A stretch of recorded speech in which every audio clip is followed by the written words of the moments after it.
మీకు అందరికీ విజ్ఞప్తి చేస్తున్నా, ప్రజలకు విజ్ఞప్తి చేస్తున్నా, జవాబుదారీతనంగా పనిచేస్తాం. ఈ రోజు నేను తయారు చేసే విజన్ 4.0 విజన్ వర్షన్ 1. ఈ వర్షన్ 1 2047కి ఇస్తాం.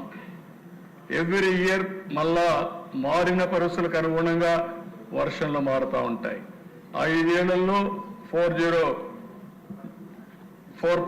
వస్తుంది, 4.1 వస్తుంది, 4.2 వస్తుంది, 4.3 వస్తుంది. 5 ఏళ్లకు 5 వస్తాయి.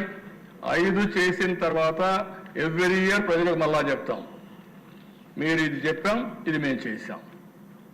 ఎక్కడన్నా చేయలేకపోతే ఎందుకు చేయలేం కూడా ఎక్స్ప్లెనేషన్ ఇస్తాం. మళ్ళీ అడుగుతాం మ్యాండేట్. మళ్ళీ నా 5వసారి ముఖ్యమంత్రులు అయ్యి మనం అందరం మళ్ళా తిరిగి వచ్చి విజన్ 5.0 తీసుకొస్తాం.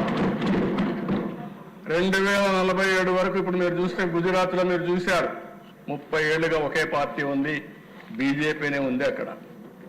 లేకపోతే చాలా రాష్ట్రాల్లో మొన్నే హర్యానాలో 3 సార్లు వాళ్ళే గెలిచే పరిస్థితికి వచ్చారు. మనం ప్రజల కోసం పనిచేసి ప్రజలను కన్విన్స్ చేసి మన ప్రవర్తన వల్ల మన పనుల వల్ల ప్రజలకు గాని చైతన్యవంతులు చేయగలిగితే, ప్రజల్ని మోటివేట్ చేయగలిగితే, ప్రాపర్గా చెప్పగలిగితే ఎప్పుడు ఉంటారు. ఇప్పుడు నేను 9వసారి ఎమ్మెల్యే, 10వసారి కూడా అవుతాం. అంటే నేను ఎందుకు మాట చెప్తున్నానంటే అక్కడ వరుసగా ఓటేస్తున్నారు. ఇప్పుడు మొన్నటి వరకు 8 సార్లు వేశారు, 9వసారి ఓటేస్తారు. ఓటేసిన ప్రజలకు మనం ఏం చేస్తున్నాం అనేది ఇంపార్టెంట్, మన ప్రవర్తన ఇంపార్టెంట్. వాళ్ళు మనల్ని ఆమోదించాలి, వాళ్ళ కోసం మనం పనిచేసిన నమ్మకాన్ని కలిగించాలి. వాళ్ళ జీవితాల్లో మార్పు తీసుకురాగలిగితే ప్రజలు మనతోనే ఉంటారు. అది చేయాలని మిమ్మల్ని కోరుకుంటూ ఆ దిశగా మీరందరూ ఆలోచించి ముందుకు వస్తారని చెప్పి మరొక్కసారి విజ్ఞప్తి చేస్తూ అందరికీ నమస్కారాలు. రాష్ట్ర ప్రజలందరికీ కోరుకుంటున్న దిశ మీ ద్వారా ఈరోజు మేము ఇచ్చిన డాక్యుమెంట్ ఒక చరిత్ర. ఇక్కడ ఎమ్మెల్యేస్ మీ నియోజకవర్గంలో మీరేం చేస్తారో ఆలోచించండి.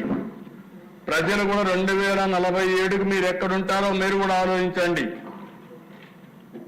అన్ని విధాల మీకు చేయూతనివ్వడం, అందుబాటులో ఉండడం, అన్ని విధాల అభివృద్ధి చేయడం మా బాధ్యత.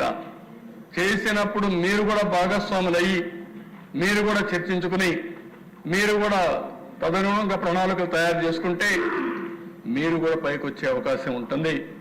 అది కూడా మీరు ఆలోచించండి. ఇంకా మనం డిస్కస్ చేద్దాం. ఈరోజు టైం తక్కువ ఉంది.